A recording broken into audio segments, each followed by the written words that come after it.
Good gaming morning to you. Whether you're tossing dice, flipping pages, stroking that brush, or mashing buttons, we got your six on everything gaming. My name is Michael Smith, and to the right of me, I'm Eddie Focus. and as always, we are here in Basement Quest, bringing you the newest and greatest stuff, all gaming and geeky. So, we've been discussing. We just had our first episode, the great debate. We really hope that you guys enjoyed it, and we hope that you guys left. We us had a some lot of fun feedback. with that. Yeah, we hope we left them some feedback, and we're going to be answering some questions later on down the line with stuff like that. Today, we want to hit on Warhammer 40K, and more importantly, just the 40K aspect of it. I'm not going to get into the fantasy rules just yet. The reason being is with 6th edition being out right now for 40K, I feel like it's a good thing to kind of stroke up on. And the Age of Sigmar, as it were, I don't have a whole lot of experience in yet. I am looking forward into like kind of working on an army and stuff like that. So my knowledge of Age of Sigmar right now is old school, what we used to call fantasy Warhammer, and that was a whole other beast. It's from what's going on now. Age of Sigmar, in case you don't know, is set up more like 40K. So you have the movement. You don't have to keep that whole tight formation stuff anymore, and it's Well, they're probably responding to the consumer demand because I'm pretty sure a lot of people are like, why can't this work more like 40K? exactly. And 40K is a much easier system. It's a much more fluid system. For those of you that are on our webpage right now, we post a lot of videos on there. We do have on our website some pictures and stuff of us doing our big games out there. You just had a good game. Yeah. And actually, definitely subscribe to the Instagram because that's where a lot of the pictures are. That's right now. And they really get in there with they have some of the best terrain I've seen. we do a great job. We'll get into a lot more as the show progresses. We'll start talking about more terrain stuff because it's huge right now. It's not enough to just whip out the graph paper and draw it. Like people are really into the terrain, and with some of the tools being more affordable with the printing and everything, the terrain is incredible. No, you don't have to break the bank on it anymore. I love it. And just like you said, you used to have to break the bank for this stuff. For anything anything good, and especially if it had the Games Workshop name on it. If it had a Games Workshop terrain, you couldn't walk away with less than $40. And you're talking maybe a building. Right. Just a building. And then you still have to build that thing. You still have to paint it. You know, there's still to make it aesthetic and what we like to call aesthetically pleasing out there. You want to have it. But that game, believe it or not. Like we said in the last show, too, thank God for plastic. Yes. Oh, my God. The pewter was killing us. And then they tried to change it to white metal. Remember that white metal, which was worse than pewter? It was super soft. Yeah. So, like, that thing, which if you put it in your thing, it would bend. Forget it. It was just chipped. It was bad. The entire Sisters of Battle was made in that white metal, and I get the idea. You still want it to be that same quality, but you don't want to spend a lot of money on it because the manufacturer of some of these things, like you're making the molds and you're pouring the pewter. Oh, and don't get me wrong, Games Workshop has the most beautiful models. Oh yeah, beautiful. I mean, if you've never picked up the game.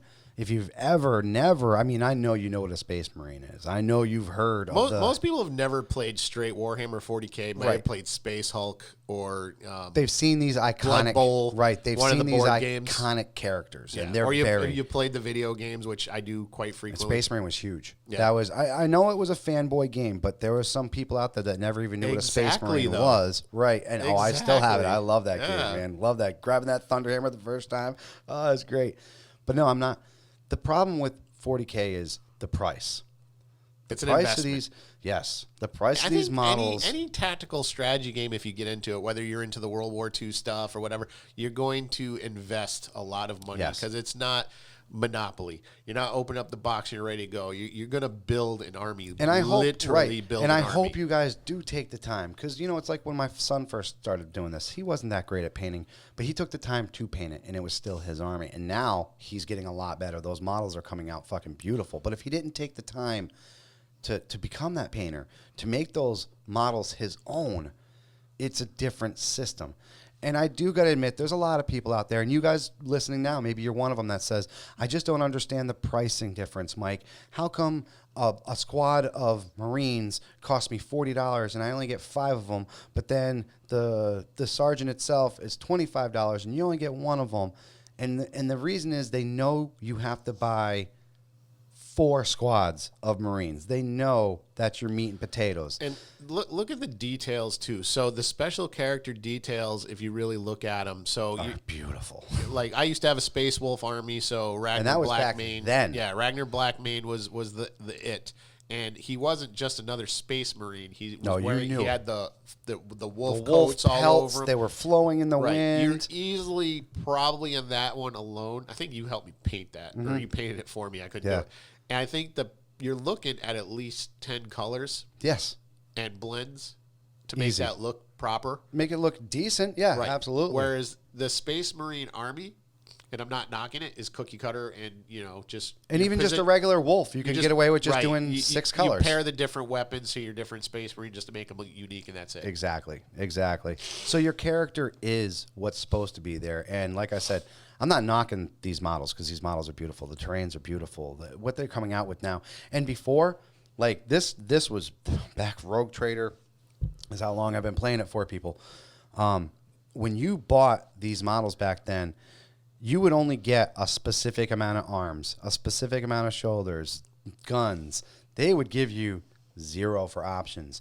And now 40K has gotten so good, and Age of Sigmar too, that when you buy a box, it's not just for one thing. You can make 2 different things out of this one box. So, and they give you so much bits that if you have some extra parts left over, you might be able to make something cool. We should bring up too, so when you're talking a Space Marine set, a lot of the times these sets are for, you have this one Space Marine set that can be any chapter, but then you'll have the chapter-specific Space Marine sets, which cost a little more. And those are the ones you want to go for because they have the icons. They're already built into the freaking shoulder pads. Those will cost a little more than your straight Space Army set because they're going to put more details into those to make more sense. So if you're Blood Angels, Ultramarines, or Space Wolves or whatever. They do have this thing now, which is really cool. It's called Start Collecting.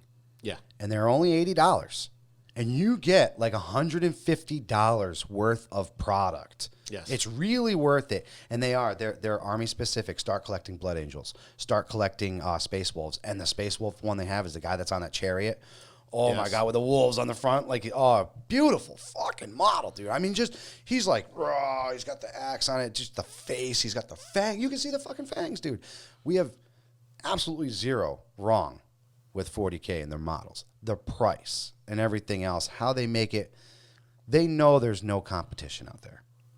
No. Well, it's all proprietary. Right. There's nobody else making these models. Exactly. And I don't even think you can get a hold of the 3D files for it. You can. I found some stuff out there. They're called, instead of Tau, they're called the Greater Good Aliens. And instead of Eldar, they're called Space Elves. And they do change them a little bit, but guess what they're doing? Space does not encourage the bootlegging of miniatures. But guess what they do? They still charge you almost as much, dude. So you're not saving any money going and buying these files. No, then you buy the materials. I was going to say, and granted, 3D printed materials aren't as solid. No. Usually you got to be very careful with those miniatures. And you're definitely not going to change the poses or anything. No, you're not going to get the bits. You're not going to get the extra. It is worth spending the money. And especially if it's going to be I'm going to warn you, once you buy one army, you're going to get addicted. And once that army is done, you're going to want to play a different army. And once it's complete, by all means, go on to it. Just imagine too, like painting these miniatures. Like when I did do it, was kind of relaxing. It's very relaxing. It's very relaxing, and a lot of people on Instagram. We follow a few of them. Some fantastics. Tina's Tiny World. Oh yeah, she is. If you guys haven't subscribed on to her, Instagram, some of the product that people are pumping out is beautiful. And when I want some inspiration, that's what I do. I go online. I'll go to Instagram. I'll go to some of these videos and watch these techniques. And the paints now with the washes, the inks, all these different things that they have make it so easy to make shit look absolutely fantastic that it really, if you just set a couple nights a week aside to just painting these things, painting these miniatures, you could be done with your army in about 6 months and it looking decent and you feeling good. That's the other thing. You'll feel good about putting that money. I'll tell you what, dude. I would much rather face somebody that threw at least 3 to 4 colors on their whole army and have it look look good, but not professionally painted, than facing what we like to call a bunch of gray tones. Yeah, and that's just primed models, black prime or gray prime, whatever they primed it up. And sometimes, and I'm guilty for it because I am working on my Tau army right now. I have my Corn army's been done for a long time. I am working on my Tau. If you go on our website, basementquest.com, you will see that Mike has retired from Space Marines because his son has surpassed him. He is such an animal. That kid is taking these rules to the next level. He is whooping ass everywhere, man. He's good. He's good. Couldn't be prouder. No, absolutely. He's moved his gaming up. And that's what I love about 40K. From when I used to play this as Rogue Trader and going through the things, we've been through a lot of races. I still have my old Space Wolf Codex, by the way. Yeah, you were doing Space Wolves. I was thumbing through it the other day, and it was like, I love it. We've lost races. We've gained races. The squats.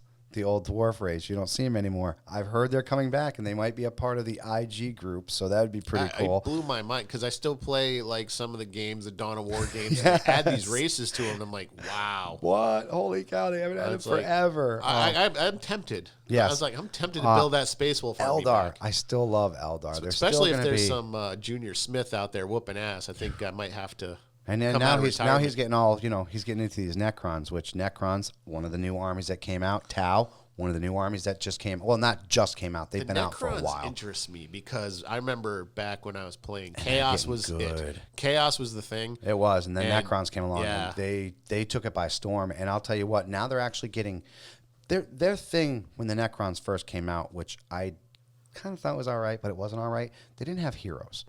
Because the whole idea, the lore behind the Necrons is fucking super cool.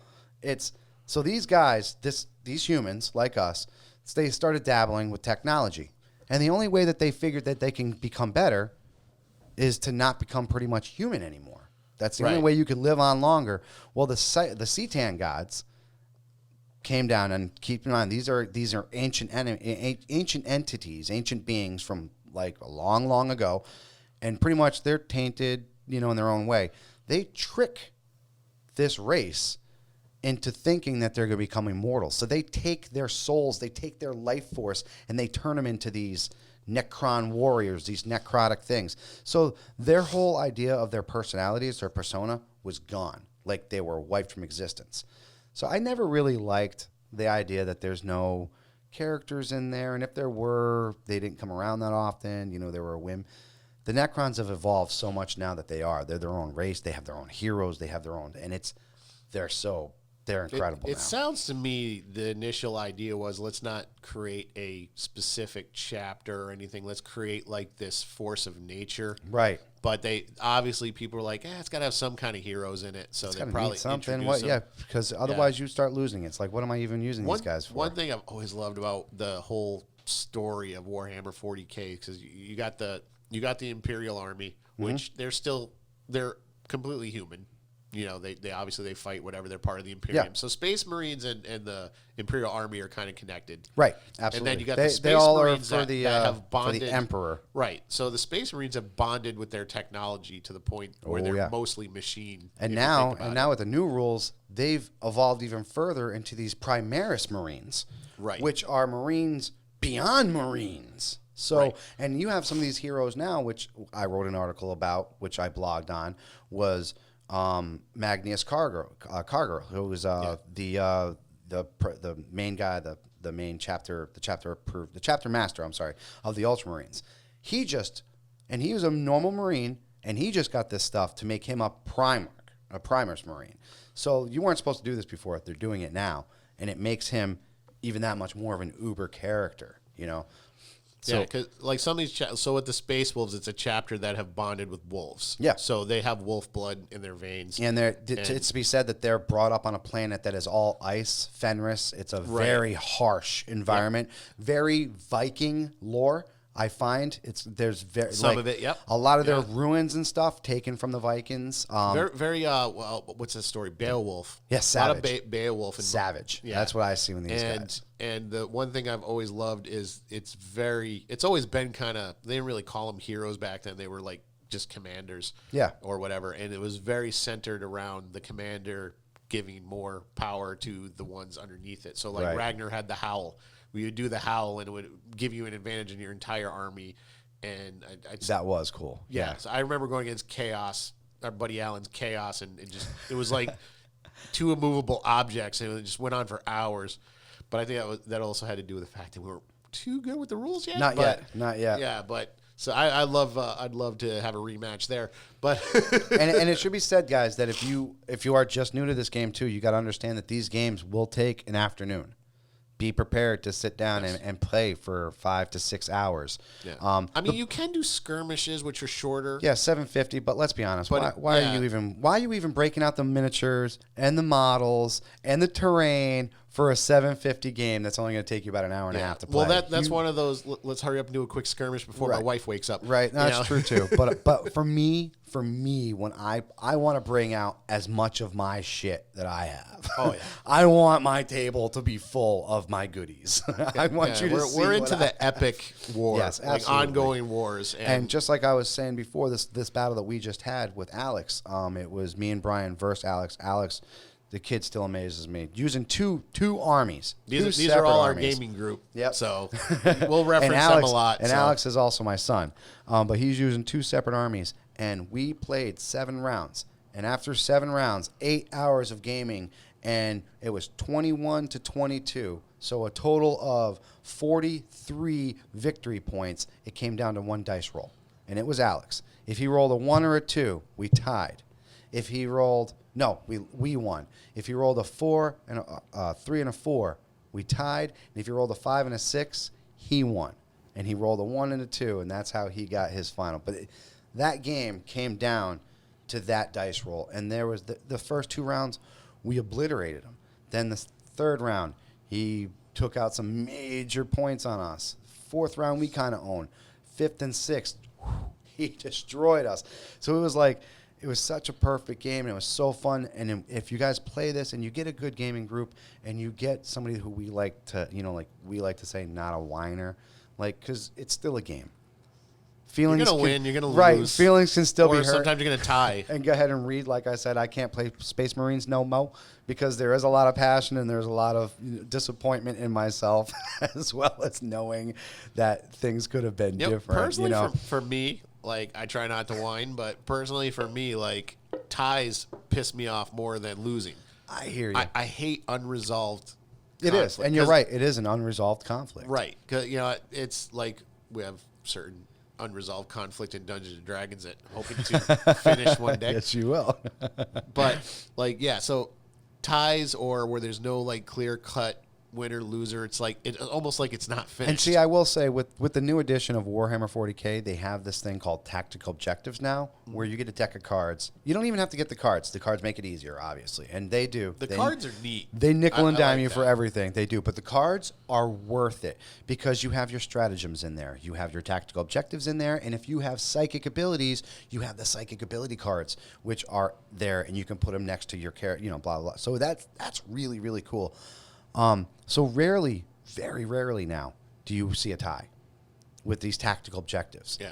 The problem is when you get 2 good players that know how to do tactical objectives, it comes right down to the wire. And that's how I really feel like every game should be. It shouldn't be a blowout. There should be objectives. Blowouts suck to me. Those are the worst games to me. Yeah. Blowouts. Like Alex, not to cut you off, but just to let you know real quick, Alex, we were at a tournament one day, and I'll never forget, I was using my town, he was using Blood Angels, and the other guy had Chaos, and it was weird because he decided that he was going to run all Dreadnoughts. It was a themed army, and I told the guy, I was like, dude, Dreadnoughts are good. The thing about this edition now, when you played, Dreadnoughts had an armor, like everything else, and if you broke through that, you would get, it's either be a minor wound or a major wound, and then you would have to roll on it. Well, now Dreadnoughts have wounds, and vehicles have wounds now. But as a vehicle drops in wounds, its profile also can drop. A Dreadnought, no. A Dreadnought can go to the last wound and still be packing.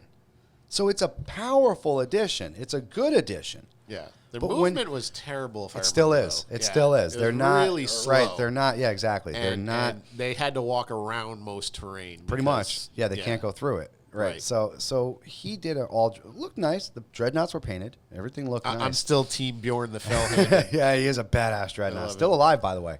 He's still very much kicking. 2 now, I think. Yeah. 2 Dreadnoughts. Yeah, but the other one, I believe, was he was part of the Young Bloods there. He died really young, and they ended up making him a Dreadnought. And he's a powerful Dreadnought, too, now. But He ended up getting through a first round, and I was by my second round. All of a sudden, Alex is standing next to me. Then I'm like, what is not your turn? No, I'm done. Can I get some money to go get some food? I was like, what do you mean you're done? I said, he fucking wiped you with dreadnoughts? Nah. You wiped him with dreadnoughts? Yeah. I was like, what?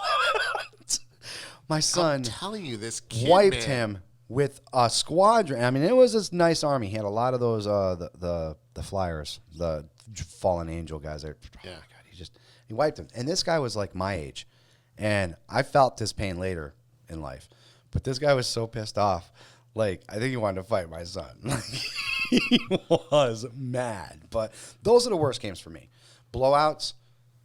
Well, here's the thing, and I'm not trying to personally attack the guy, but when you play that stupidly, that is stupid. There's no. And I even told him, I was like, "Come on, that's a gimmick army. There's no strategy. That's a gimmick army. You wanted to make an army that just had dreadnoughts. That's a blunt force trauma army. So you just want to get few hits in, but you want them to be hard. Yes. So granted, hard hitting army, but if you got a mix army and you got a lot of like, let's say the vehicles and stuff. I like to call them the stick and move figures, where you're going in, stick, move. Yep. You can win like that. Yeah, absolutely. You really can. And with a dreadnought, which is slow as hell, unless you got a carrier dropping it into the middle of, unless you can drop it into the middle of the thick of it, that's not going to. You can, but it costs you a lot. It does. But that's what I'm saying. But if all you have is dreadnoughts, you have to be able to do that. Yeah. So. And then think about that. Now you're spending more points to make them more mobile. You know what I'm saying? Right. So is it worth it? I mean, obviously, and they're expensive as it is. Obviously, I'm going to speak from the point of view of Space Marine because it's all I ever played. So you got Space Marines coming in. Maybe you got some Terminators in the backup. 1, maybe 2 dreadnoughts, depending on how big the war is. Yeah, that's the way to do it because the dreadnought is supposed to be support. It's not really an offensive weapon. Yes. At least I've never been able to use it. Well, Bjorn is because he's hand to hand. So he's got that claw. You want to get him into hand to hand as soon as possible because all he has is that fucking heavy flamer, which but maybe against and other even Blood dreadnoughts Angels, against other Blood dreadnoughts, Angels, maybe, they have the Furiosos, and the Furiosos are two-handed. You could still surround Bjorn with Terminators and just peg the hell out of him. Yeah.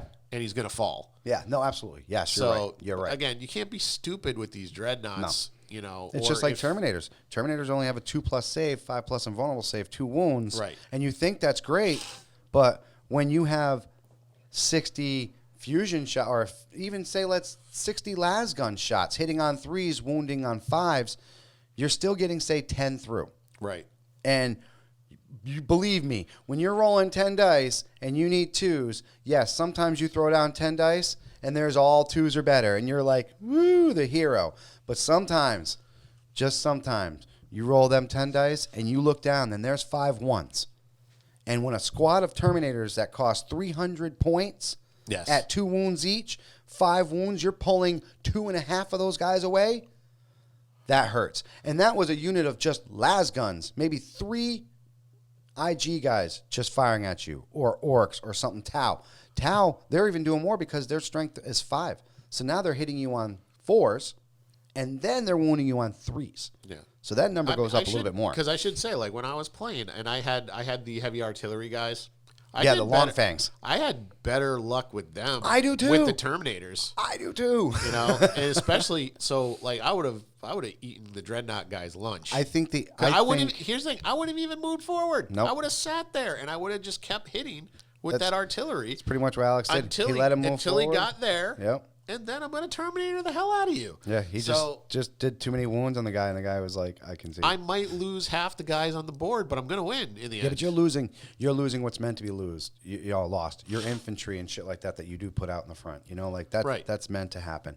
And to be honest with you, with the 6th edition, I keep getting missed. D&D, I always miss these editions up because we play too much. They're right. Yeah, they're right next to each other. And as a matter of fact, I think it might even be 7th edition at this point. But Terminators are just they're not worth it. They're not worth the points. They're not worth what they used to be, and that's sad because... well, I think here's the thing, and you can kind of tell by the way they were created, they were more effective against Gene Stealers. Space Hulk tight quarters, tight quarter environments, tight quarters where you don't have a lot of room to move, but you need to be able to take like several hits. At least a couple hits, right? And the Gene Stealers, which are claws, and I think they still spit are, something. Dude. Yeah, so they're more day, they're vicious. Basically, they're more effective to get a bunch of Gene Stealers on you, and you kind of peg them off. My son Alex will throw about probably count on seeing 40 Gene Stealers if you face him. I tell you though, so one of the where I think Terminators are more effective. So you have terrain with no vision, and somebody comes around the corner, and you got 3 Terminators with Gatling guns, or a heavy bolter. Well, they got the storm bolters that they can have, which fire with the rules now they're firing 4 shots. Yeah, and that's nice, and that's just the storm bolters. Then you can have the assault cannon guy, and then he's firing 6 shots. Right. So yeah, they're essentially I think they're the best in Overwatch. And they're hitting on 3s. Put them in Overwatch and then have the enemy sneak around and get met with 3 Terminators in Overwatch. I think that's where they're most effective. Well, now with the rules that it goes now, you don't have to put people in Overwatch. Overwatch is automatic. Oh. So they could come around the corner. I like it. Yeah, they could come around the corner. You can still fire at them. They assault you. Anytime something assaults you, that's when you do Overwatch. Yeah, man. Every enemy, every army has the ability of doing it now, which I like. Some armies are better Overwatch than others, and some are better hand-to-hand than others. The way 40K has changed around so much, it's so much better. Heck, I got Brian Golden to play 40K. I mean, Jakers he's got an enormous, and then when I say enormous, I mean boxes. Yeah, I think that was a big turnoff for a lot of people. Is the old rules were difficult to understand. They were very difficult, dude. And they were very difficult. To this day, I don't think we were doing it right. No, I think I can to be honest with you, no. Yeah. And it was rough. It was rough back then. They had spells, they had abilities, they had all these crazy things. Remember the cards that you had? It was confusing. It was just like I can't hit anything. What are we missing? We have to be missing. Like I'd roll and roll and roll and roll. It's like finally I might hit something, kill one thing. It's like, I'm like, we're doing something wrong. I feel like we got these super powerful weapons and they just seem so ineffectual against everything. I'll never forget when me and Alan first started playing, and I forget, it was something like it was like a 12-inch. It was like they could go 12-inch or something like that, but we were always making them. It was crazy. Like we fucked up screwing up with the movement. It's like, oh, jeez. Bad. It was still fun. It was, but it was like, God, what's this, hour 8? Yeah, and I have killed 2 people. We ain't got nothing going on here, and we are not even close to the objective. I do gotta say though, and wrap it up because we want to hit a couple of things that we found across the thing, and we're hitting up that last little thing. Wrapping up, 40K is one of those games that. It's an investment.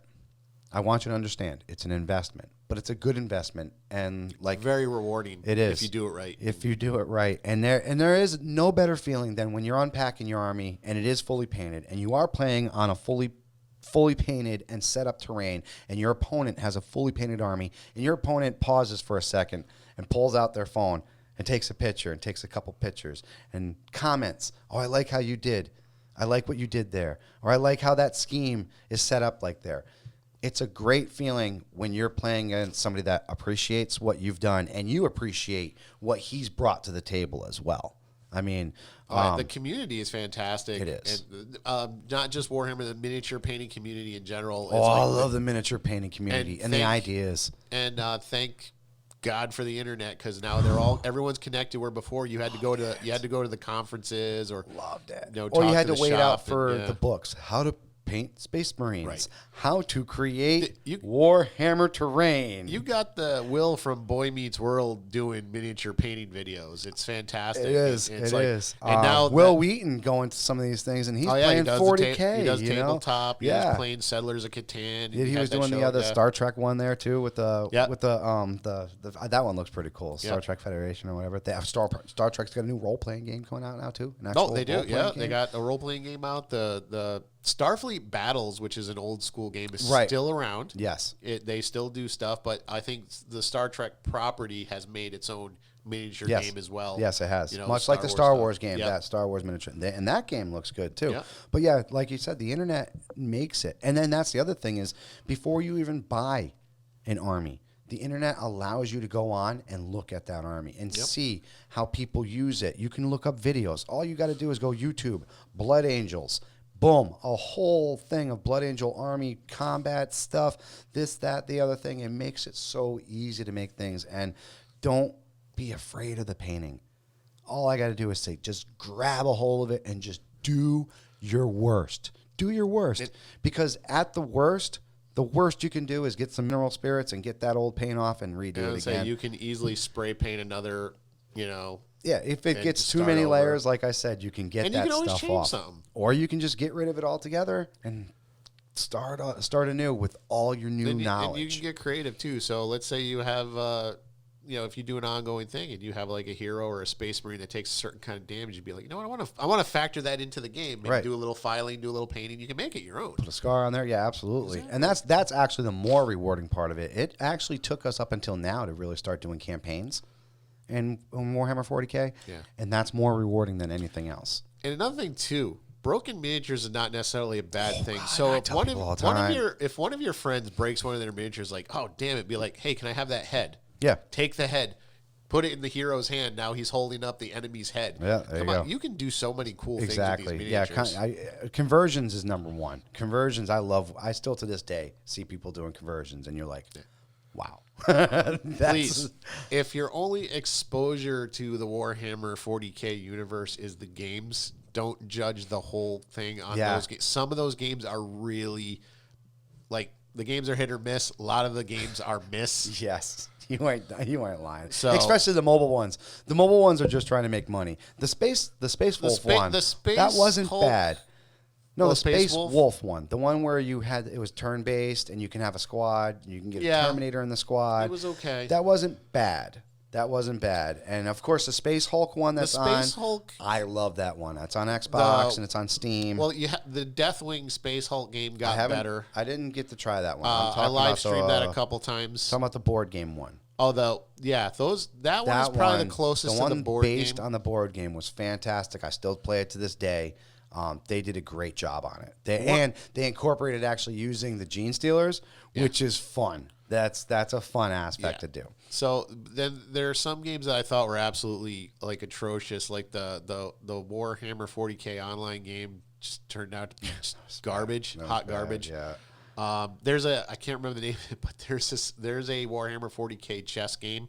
Oh, I remember. Yes, I forget what you're talking about. Yeah, you can play straight chess with just orcs. Space pieces, Marines versus orcs. Or there are some Warhammer rules, so even if you're like a square away from a character, you can shoot fire. It. Yeah, that was kind of neat. The Blood Bowl games are really popular. It's like football with some I have Blood Bowl 2 on my stuff. Xbox. So but there's been some that actually try to literally translate the Warhammer 40K game that fail short. It's horrible. It's not a bad theory too. Like you could do it. You know what I'm saying? It's just the thing is you'd have to make it almost like StarCraft with limits.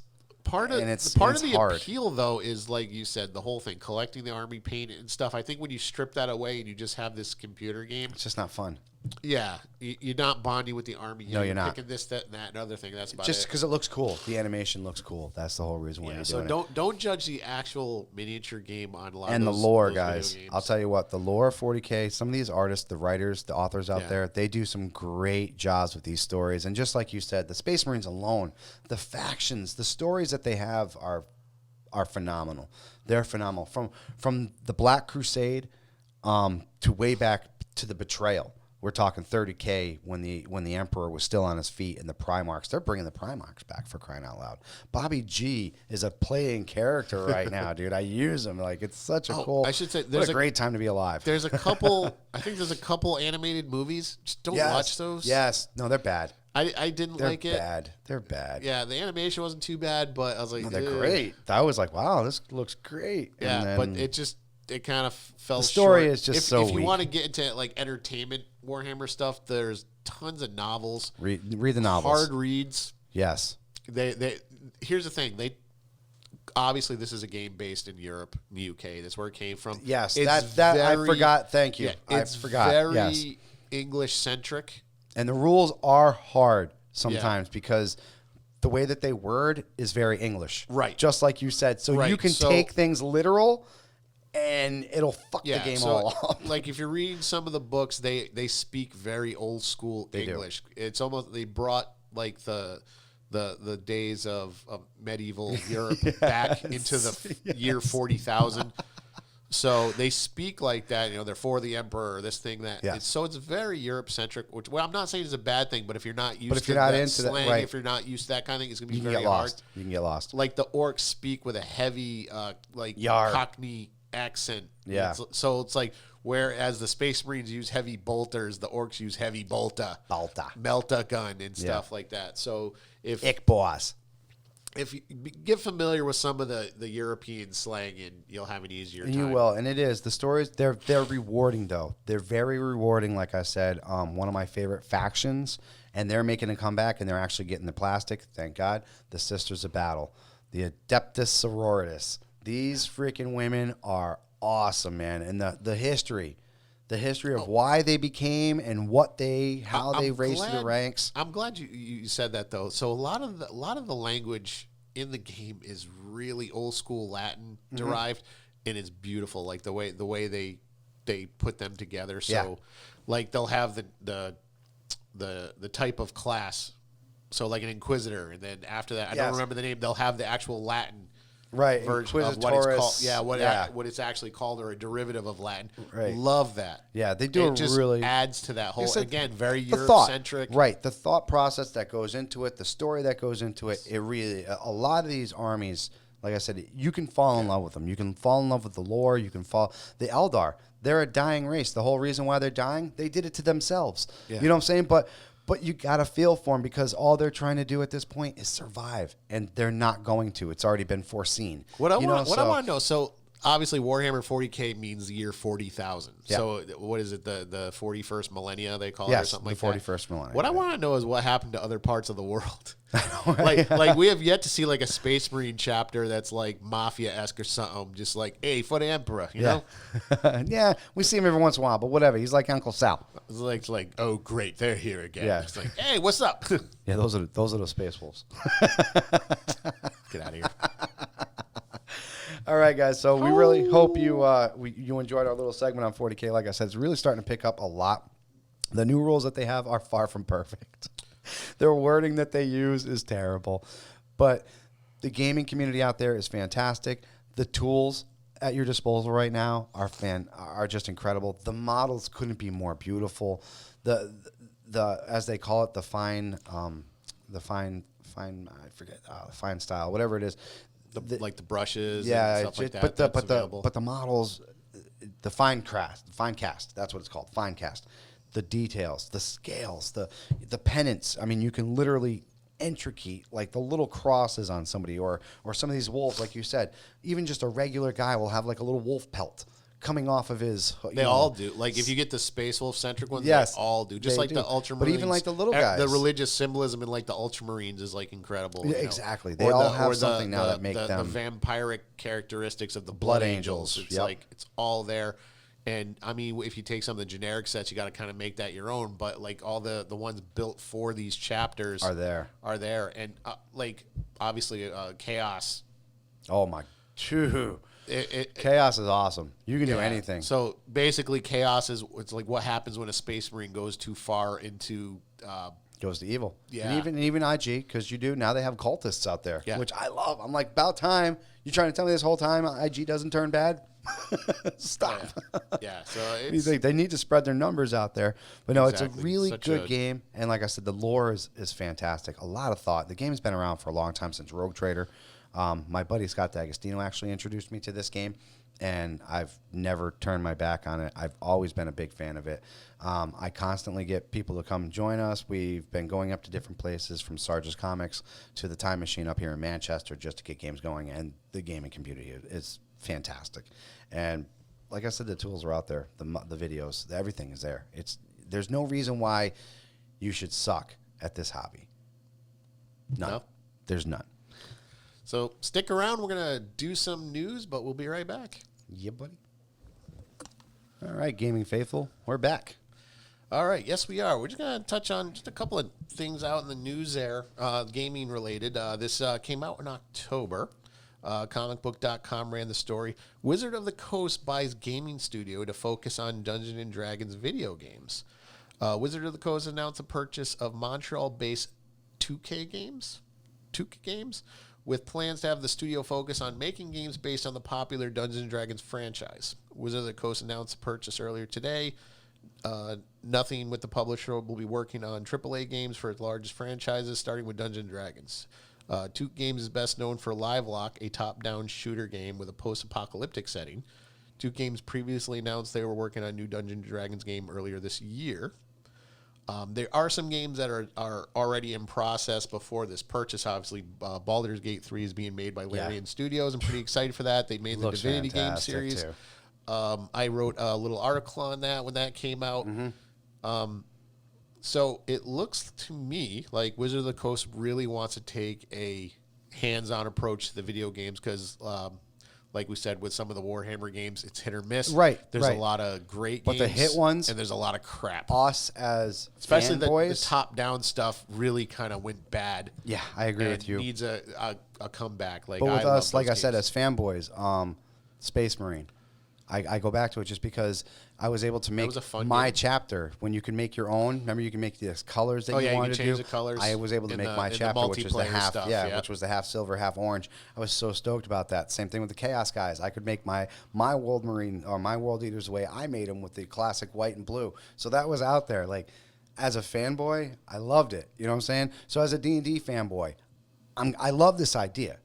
And I hope it's done right because there are some great games out there right now. Skyrim, which obviously is based in the Forgotten Realms world.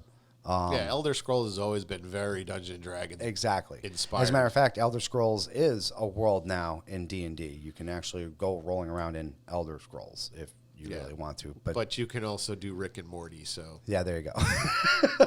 That's oh my god. Yeah, not knocking any Rick and Morty fans. I know it's really popular, but I mean, hell, even the same idea with Stranger Things. Yeah. You know what I'm saying? Like Stranger Things, they were playing D&D though. Like so, like why do I want to play D&D if a group playing D&D?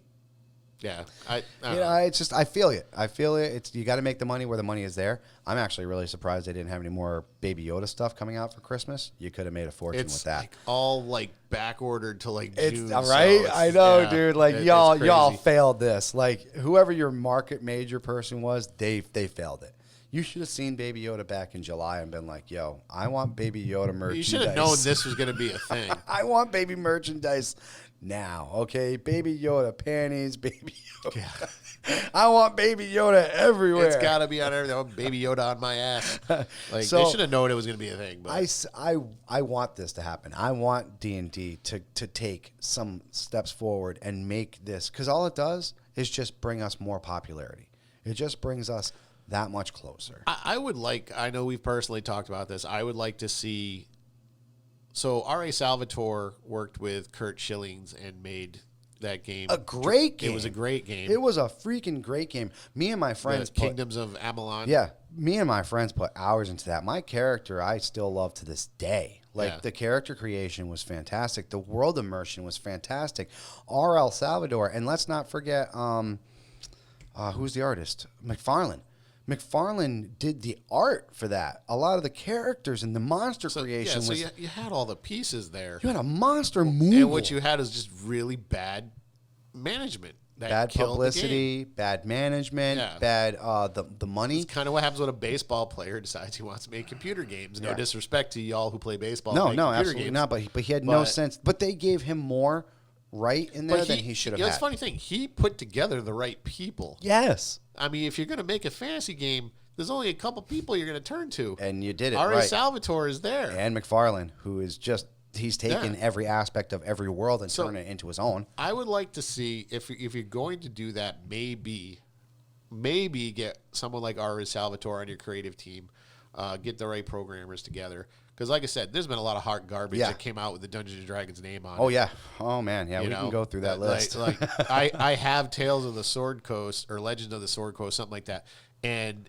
hell, even the latest Elder Scrolls. That was supposed to be the multiplayer online Dungeons and Neverwinter Dragons Nights, so. Which is out on stream. They just redid that. They just redid it again, which is a good game. Yeah, but how many times has they already done that? That game has been on my Xbox for 5 years. They've had the Champion Edition, Diamond Edition, whatever. For 5, dude. And now they just redid it in high def. And stuff, exactly. So, exactly. So it's like, I consider that a failure. Yeah, right now it's doing good. Right now it's same thing. I wouldn't call that one a failure. Part 2 was. Yeah, part 2. Part 2 is definitely a failure, and I think I don't think it was because one of the things they did with promoting that one is that you're gonna be able to create your own module and run your own game. I think that was so complicated. Idea. Well, it was a good idea, but it was too complicated. I was going to say what they brought to the table was a bad idea. Yeah. The finished product that they tried to sell us. Here's the thing, because I tried, and obviously I know the game, I understand that. Yes, absolutely. Because you almost got to know a little programming to really make a module for that. And if anybody out there who has successfully pulled that off, I'd like to hear. Bring it to us, please. But I would but the single player game, I would call that a failure. I thought that was a great interpretation of at the time. The single player game, edition, yes, third single player game. I'm talking about the multiplayer. The multiplayer aspect was not great. No, the Neverwinter game. You remember a game called Two Worlds? Yes, that was a. Once again, D&D based ideas. It wasn't a TSR, but they did incorporate TSR monsters because they asked permission to use some of these monsters. And I'm sorry, I know you got a kick out of it. What was it? The Warriors of Ravenloft or whatever it was, that fighting game, and Strahd is doing Guile style backflips and stuff. Come on, Lord Soth was like Dulcie. Was it Blood and something? Blood and Magic or Blood and Fire Blood and Steel or Blood and Steel. Warriors of Raven. I'm just like, okay, Ravenloft. Because I played a Ravenloft game back in the day that I liked. Yeah. And then the second Ravenloft game, which used the mummy guy who's the lord of that desert area. Oh. Crap. Yeah, I know what you're talking about. I don't know. God. He's your classic mummy. He's essentially your classic mummy. He's the Lord of Ravenloft. Right. That one I didn't like so much, but the first one with Barovia I really liked. That one was cool. That one came out, that fighting game, and I remember you were you were chuckling and having a good time, just like, this is terrible. Oh, it was terrible. It was just like when I played Street Fighter the movie game. Yeah, that was terrible. I was like, what is Strahd doing? Is this Sonic Boom? Sonic Bat. Sonic Bat. Sonic Bat. That was terrible. So, yeah, that was actually garbage. Then you have Baldur's Gate, which is a great game. Baldur's Gate 2 is an even better one. Baldur's Gate, Planescape was a good one. I'd start playing 9 o'clock at night and wake up.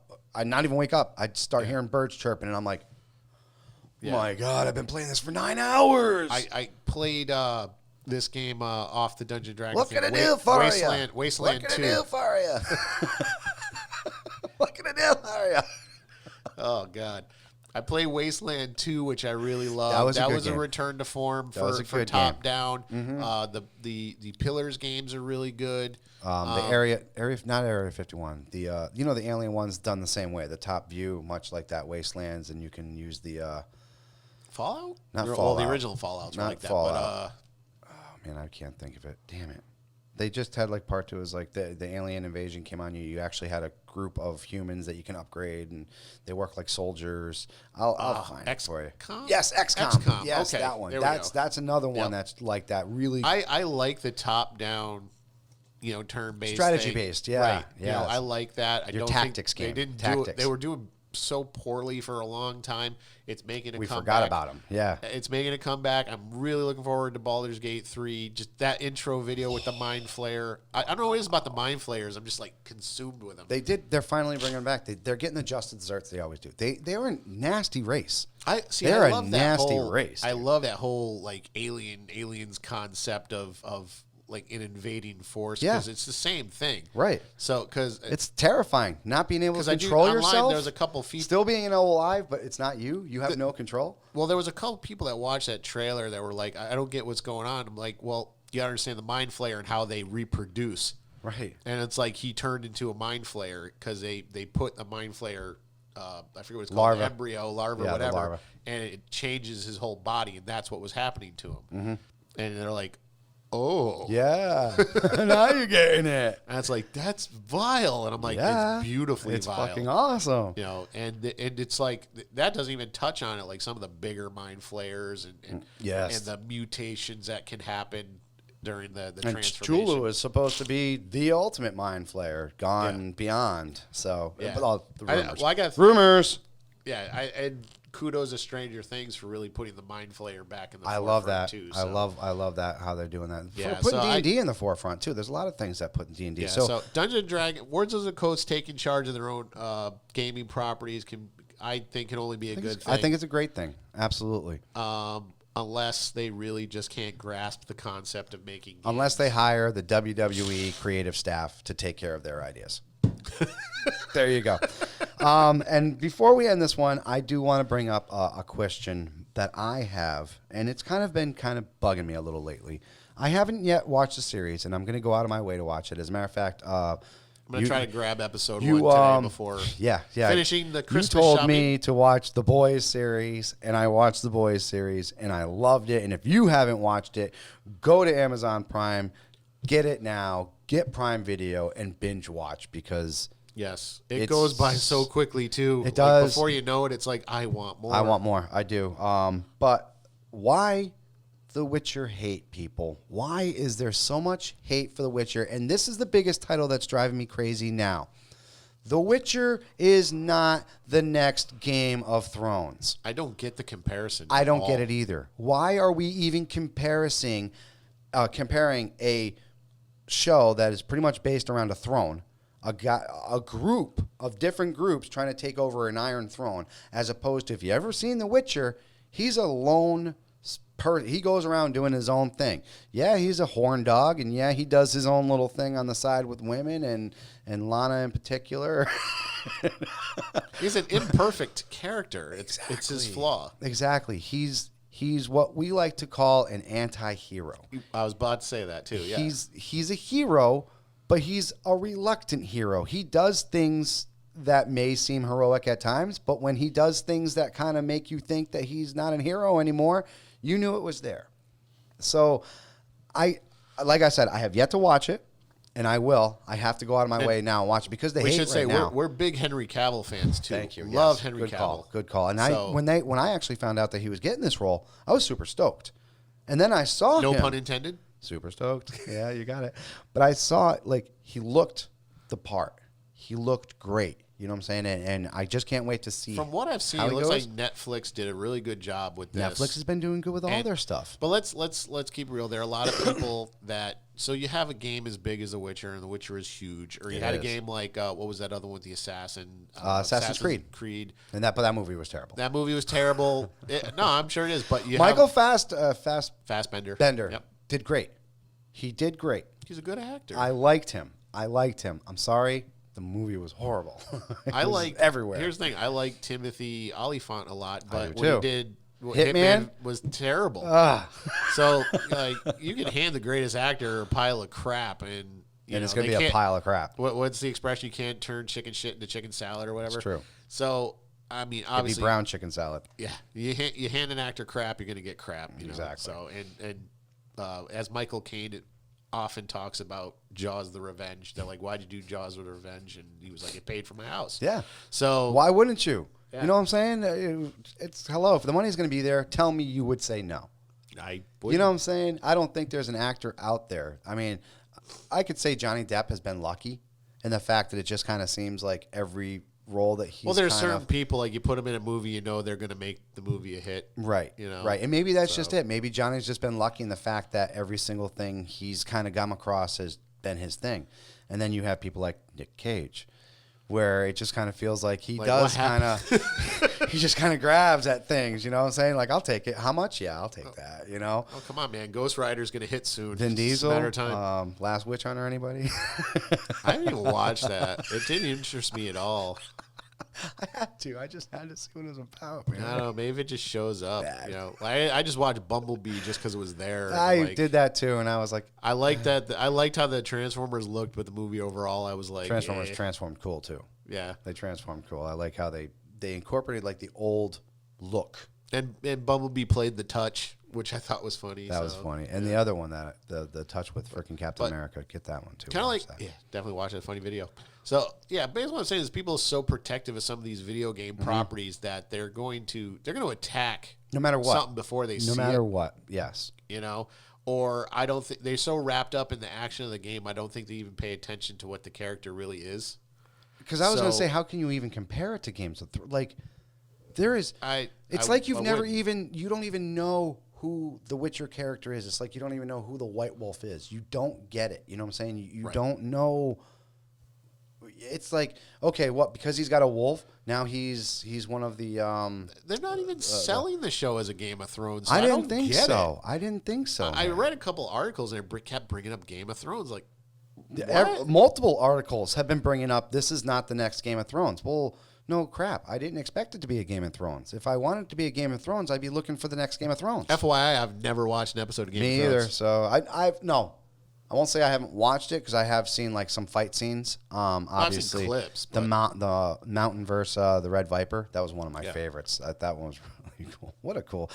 I'm skeptical with HBO shows because usually when these shows end, everybody complains about the ending. So and then exactly I get afraid to get wrapped up into it. I watched the last one. It was horrible. It was black. It was blackness. It's like, did you do this on purpose? Because at this point, you guys making enough money where they took a clue from The Sopranos and they kind of ended it the same way. Dexter, I love that show. That ended horribly. So it's like I get scared to invest in shows sometimes because I hate disappointment. Because not only that, you put that much time, and that's the only thing we really have as people is time. Right. And you just wasted a crap load of our time. So I really think people, like you said, I think they're just shooting out things just to hate because they want to be hate. Yeah. Well, I prefer to just look at everything with a fresh eye. I don't care what it is, and I don't like to compare it. Thank you. Unless they're selling it that way. So Stranger Things, perfect example. They sold it as, we're bringing back the 80s horror. And you can see it. We're putting the music in it. We're and putting the cheesy dialogue in it. We're doing all of that. We're going to do Goonies meets We're going to sell it. We're going to sell it. Like, that's how they sold it. We're going to own it. And so you went in there with that nostalgia, and they do it well. Yeah. Okay. They didn't sell this as Game of Thrones. They sold this as The Witcher. They did make it more centered towards the books. Yes, that's what I heard. Than the video game. That's what I've heard. But clearly, Henry Cavill looks like the video game Witcher. Absolutely. The white, long he's iconic hair and stuff. It's an iconic look. Right. So obviously they did take a lot of that from the game. And of course, I think he's got to have the orange eyes too, the amber eyes. I just haven't seen a close up. I haven't either. Most of the clips they've been showing now, he's from the back and whatever. So or he just turns around real quick. I'm looking forward to watching it. Like I said, I love Henry Cavill. Henry Cavill is Superman. Yes, he is. He's always going to be Superman. I mean, besides Christopher Reeve is always going to be symbolized, in my opinion, as the first Superman. Well, he was our Superman. Right. He was our Superman. For the longest time. Thank you. For the longest time. Now, Henry Cavill owns it. He owns it. He's like... and again, great actor getting shit material. Yes. Give him... like, Warner Brothers, if you're listening, and you're like, let's have... Now, I love... oh, my God, what's his name? From Creed and all that. Michael B. Jordan. Michael B. Jordan. Oh, my God, I feel horrible. I love Michael B. Jordan. He's a great actor. And Fruitvale Station. So underrated. Yeah, I don't want him to be Superman. No. He doesn't want to be Superman. No. Like he said point blank, I appreciate that, but I'm really looking into doing something different. Yes. Okay, so he doesn't want to get leftovers. He really wants liked something doing new. The enemy in Black Panther. They've been talking great. about bringing him. Yeah, they've been talking about not Warmonger. Hatemonger. Hatemonger. They've been talking about somehow bringing him back, and he's like, I'm all for it. Love that character. I love playing that character. He's fantastic. Yeah, great enemy. He's one of those enemies that you felt for. At the end, you kind of almost felt you didn't want him to die. You kind of you wanted him to learn his lesson. Yep. You wanted him to make that step, but you didn't want to see him go away. You know what I'm saying? So, well, those are the best villains. Yes, they are. The best villains are the ones you sympathize with. Yeah. Heath Ledger's Joker. That's why I say to everybody with Infinity War that they made Thanos likable. Yeah. You almost felt for him. But then Infinity War or Endgame, I'm sorry, made him the monster he was supposed to be. You know what I'm saying? When he was like, I'm making this personal and I'm going to enjoy every last minute of it. Well, that's the depth of the character too, because obviously, spoiler alert, so he's from a different time. Yes. and he comes from the past and when he's still very hungry too, and realizes, okay, whatever I didn't do it well enough. I'm just gonna kill you all. Yeah, exactly. It's like bully on me. Yeah, I was gonna leave half of you behind. That was a mistake. I'm going to kill you all, and I'm going to like it. Right, exactly. I'm gonna allow. Well, I think he always liked it, but he's like, I'm gonna allow myself to enjoy. Yeah, this. I'm gonna enjoy this. Where it's like he kind of, he obviously he enjoyed. Well, what enjoying he was doing and liking are two different things. Right, I can sit there and like something, but I can enjoy something. He was denying himself the pleasure of doing it and really convincing himself what he was doing was for the greater good. Right. So now he's like, you know what? No, I'm going to kill you all. Yeah, and that's it. But those are the best villains. No, they are. They absolutely are. So yeah, like Witcher, I said, anti-hero people. He's not a likable guy. He's a reluctant hero. He's going to do some stupid things. He's going to do some things that piss you off. Right. And that's just what this character is going to be. It's going to be part of the journey of the character. So my homework to you guys is I'm going to go out and I'm actually going to watch some of these episodes. I didn't think it was out just yet. I thought it was actually beginning of January it was coming out. But so it's not too bad. So wow, they put came out. They put it up against Star Wars. Yeah, Mandalorian's a tough thing to fight against right now, man. Yeah. And like we just brought up Baby Yoda, you can't. Another good show. I like Mandalorian. Oh, it's fantastic, man. Great job. Really great. So job. New episode of Mandalorian I think is out. They got The Witcher plus Star Wars. The movie is out. Oh God, so much to do. It's a great day to be in this business. It is a great day. All right, guys. Well, we want to thank you all once again for tuning in to our episode of Basement Quest Part 2. We're going to just keep bringing these out, man. We hope you really enjoy this. Make sure you guys are subscribed if you're not already on YouTube to get those notifications. As soon as we come on, you'll get that little bling. Hit the bell. And then it'll be there, and you'll know, oh, hey, new Basement Quest, and get on there. Make sure you're liking.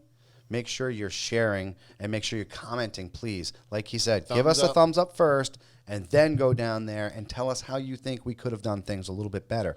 As soon as we're on Apple, we need those reviews.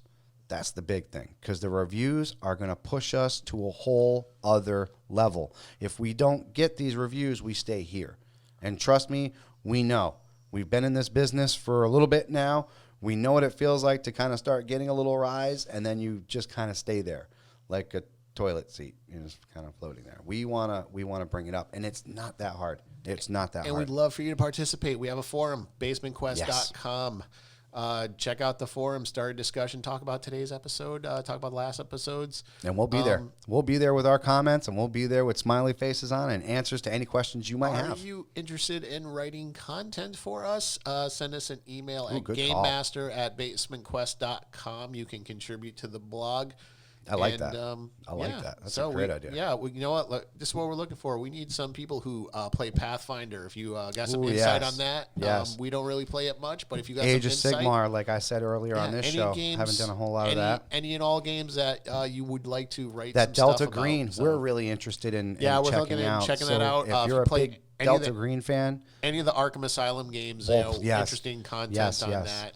If you've played any of these new Palladium ones that just came out, Dead Rain, Ed is obviously he's starting a campaign right now too. But bring that stuff in. We love it. We love the content. We love shuffling through this, and we love to see all the different ideas that you guys have. And like I said, we're gonna have tips, tricks, lots of things on our website. I'm going to start doing a nice little setup here pretty soon where every month I'm going to be doing a specific terrain detail. The new thing that we got coming out, we call it the hologram battle scene. Yes, the holodeck. The holodeck battle scene. It's our own version of Marvel's What If. Exactly. We're going to pit up some people. We're going to come up with our own system on how to do this. It's going to be a once-a-month thing, and I'm going to actually be making terrain specifically for those battles, and I'll be going on YouTube, making the terrain, painting the terrain, and having the tutorial available to you. So if you want to make that specific piece, it's going to be there. And the best way to get notified about all this is please go to the website, www.basementquest.com. Sign up for the groups. We'll put all notifications through there. Yes. YouTube for videos, obviously. But everything will be centralized to the website, easy to find. And as we're on more and more platforms, we'll announce on Twitter. I'm at Eddie Jakes on Twitter. At Portugal Viking. Portugal Viking, where he will be ranting about the Vikings. He'll be ranting about WWE. And yes, I will. Sometimes talk about gaming. Absolutely. I'm all over the place on that stuff. And just be loving this, guys, because we are so excited to be bringing this to you every single week. Like, we got nothing else for you except for good gaming fun. All right, I'm Eddie. I'm Mike. And this is Basement Quest. Basement Quest, and we will see you next time. Have a great gaming day. And a Merry Christmas. Merry Christmas. Good call.